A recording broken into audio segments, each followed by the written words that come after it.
Lok Sabha TV की खास पेशकश गांव की सरकार में आज हम आपको जनपद फर्रुखाबाद के विकासखंड कायमगंज की ग्राम पंचायत पितौरा लेकर चल रहे हैं। यहां के हालातों से रूबरू होंगे, लेकिन उससे पहले पिछले चुनाव की बात कर लेते हैं। ग्राम पंचायत पितौरा में पिछले चुनाव में महिला आरक्षित पद पर 10 उम्मीदवारों ने किस्मत आजमाई थी। उस समय कुल 3,466 मतदाताओं में से 2,076 ने मतदान किया था, जिसमें अनुपम गंगवार 553 मत प्राप्त कर विजयी हुई थी। वहीं निकट प्रतिद्वंदी रानी खान को 419 मत प्राप्त हुए थे।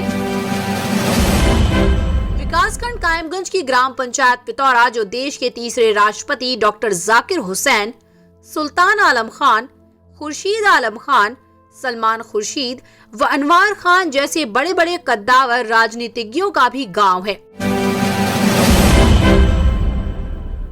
2010 में जब पहली बार अनुपम गंगवार ने पितौरा गांव की बागडोर संभाली तो विकास की गंगा बहाई। इसलिए ग्राम वासियों ने 2015 के पंचायत चुनाव में उन्हें दोबारा अपना प्रधान चुना। अनुपम गंगवार ने 2015 में पितौरा गांव की दोबारा कमान संभाली तो उन्होंने गांव में सड़कों का जाल, ढकी हुई नालियां, गांव का अस्पताल तथा सरकारी विद्यालयों का कायाकल्प किया, जिसके लिए जिला प्रशासन ने उन्हें सम्मानित भी किया। आइए जानते हैं प्रधान प्रतिनिधि मुनीश गंगवार से क्या कुछ बदला इस बार के कार्यकाल में और आगामी चुनाव की क्या बना रहे हैं रणनीति। साथ ही जानेंगे कि अगर जनता दोबारा चुनती है तो क्या होगा विकास का एजेंडा। 5 साल में सबसे पहले इस पंचवर्षीय योजना में हमने लोगों के पीने की पानी की व्यवस्था की, पानी के निकास की व्यवस्था, जिससे कि बीमारियां ना लगें लोगों में। इधर हमने इस 5 साल में लगभग 170 पेंशन, 35 इंदिरा आवास और इस 5 साल में जो हमारा मुख्य रहा वो ऑपरेशन कायाकल्प के तहत स्कूलों का जीर्णोद्धार रहा। हमारे यहाँ 3 सरकारी स्कूल हैं, 1 प्राथमिक स्वास्थ्य केंद्र है।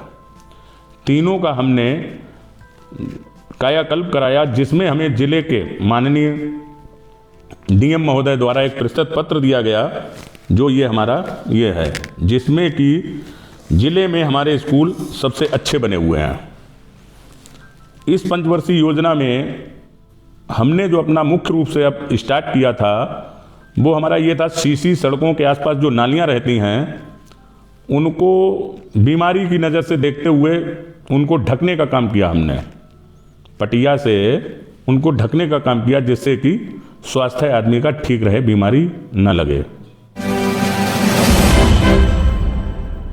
अगली पंचवर्षीय योजना में अगर हमको मौका मिलता है तो हमारा मुख्य है, हमारे यहाँ पहले क्या था कि ये प्राइमरी स्कूल में लोग अपने बारात रोक लेते थे, गरीब लोग, तो अब ये सब बंद हो गया है, स्कूल मिलते नहीं हैं। तो अगली पंचवर्षीय योजना में सबसे पहले हमारा बारात घर बनाने का एक हमने सोचा है कि गरीब पब्लिक के लिए हम एक बारात घर बनाएंगे, जिसमें गरीब आदमी अपनी बारात रोक सके।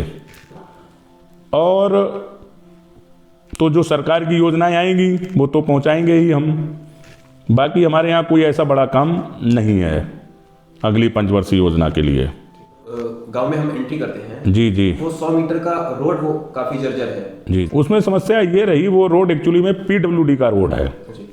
हाँ, वो रोड पीडब्ल्यूडी का रोड है, हमारे कार्य क्षेत्र से बाहर है, उस पर हम काम नहीं करा सकते हैं। इस चक्कर में वो टूटा पड़ा हुआ है, उसके लिए मैंने पीडब्ल्यूडी विभाग में लिख के दिया है। बाकी अपने प्रयासों से बिलासपुर मुखी से, जिला पंचायत से भी प्रयास किया है, हमारे कार्य क्षेत्र से वो बाहर है, इसलिए हम उसको नहीं बनवा पाए। अच्छा, आगे की रणनीति क्या है आपके, जो अभी आगामी चुनाव आने वाले हैं? नहीं, अभी हम ये देख रहे हैं कि रिजर्वेशन क्या रहता है जी। जैसा रिजर्वेशन होगा वैसे रणनीति बनाएंगे। अगर मौका मिलता है तो पब्लिक का आशीर्वाद रहेगा तो चुनाव लड़ेंगे।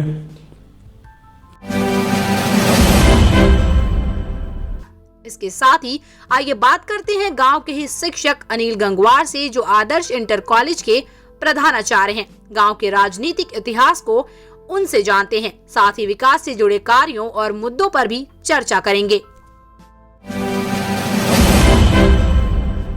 देखिए, ये गांव एक ऐतिहासिक गांव है जहाँ राष्ट्रपति जैसे लोग पैदा हुए और यहाँ पर जो है राजनीति सभी दलों की रही है। तो सुल्तान आलम खां जो यहाँ के उत्तर प्रदेश के डिप्टी मिनिस्टर रहे हैं, उन्होंने गांव के विकास में बहुत बड़ा सहयोग किया। उन्होंने गांव में प्रथम पंचवर्षीय योजना में एक नलकूप लगवाया जिसकी वाटर सप्लाई पूरे गांव में थी।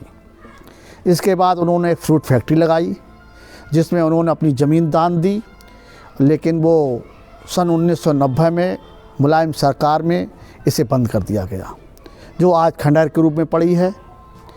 इस प्रकार से गांव धीरे धीरे बिजली सन 60 में यहाँ आ गई, सड़कें यहाँ सन 60 में बन गई और धीरे धीरे प्रधानी के क्षेत्र में सबसे पहले आज़ादी के बाद डॉक्टर रामनारायण गंगवार को प्रधान बनाया गया।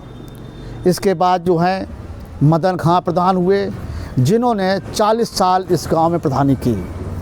और उसके बाद जब आरक्षण व्यवस्था लागू हुई तो हरिजन सीट यहाँ पर हो गई और यहाँ पर पहले आयवरन धोबी जो हैं 5 साल प्रधान रहे, फिर जहानी धोबी जो हैं वो 10 साल प्रधान रहे और उन्होंने अपनी एक विकास में यहाँ पर नींव के पत्थर साबित हुए।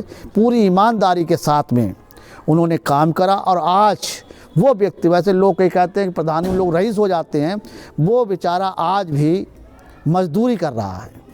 ऐसा प्रधान आपको कहीं भी पूरे क्षेत्र में देखने को नहीं मिलेगा कि 10 साल प्रधान रहने के बाद वो मजदूरी करे। इसके बाद हमने यहाँ पर एक करण माथुर को ब्लॉक प्रमुख बनाया, उनकी पत्नी को, और उससे जो है उन्होंने इस गांव में बहुत विकास करा। जितनी बड़ी बड़ी सड़कें यहाँ सीसी रोड बने हुए हैं वो सब करण माथुर ब्लॉक प्रमुख की निधि से बने। इसलिए पूरे गांव में कहीं पर भी एक भी मेरी समझ से नाली खड़ंजा कहीं पर होगा ही नहीं, सब जगह सीसी रोड होंगे। और जो हमारे यहाँ प्रधान हुए अनुपम गंगवार, श्रीमती जो अनुपम गंगवार हैं इस समय 10 साल से वो प्रधानी कर रही। उन्होंने सोलर लाइटें भी गांव में लगाई कोनों कोनों पर है, और जो 3 स्कूल हैं उन्हें 5 स्टार बनाया।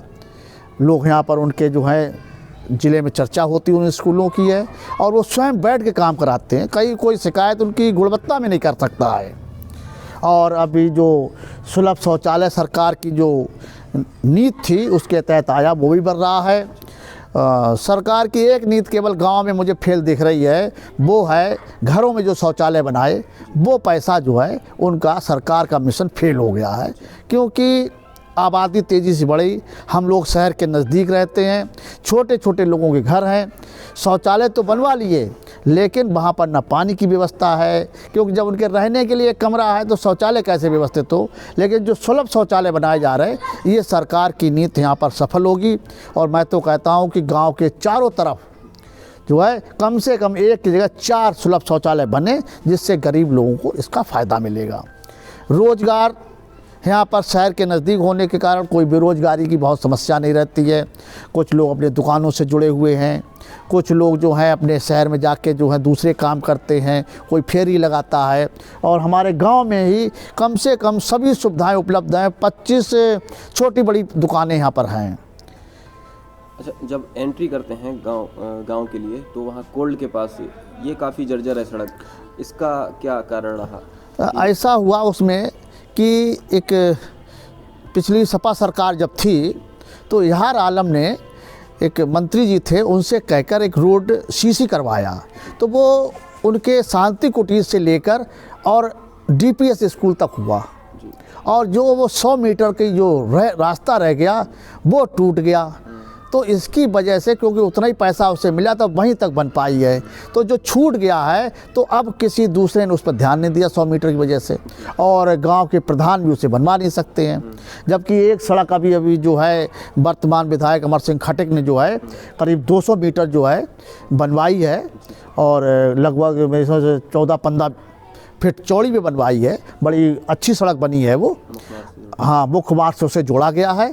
तो केवल यही इतनी टूटी हुई सड़क है, उसकी भी बात चल रही है। कहा जा रहा है कि वो PWD की होने की वजह से नहीं बन पा रही है, और नहीं तो अभी तक वो भी शायद बन जाती।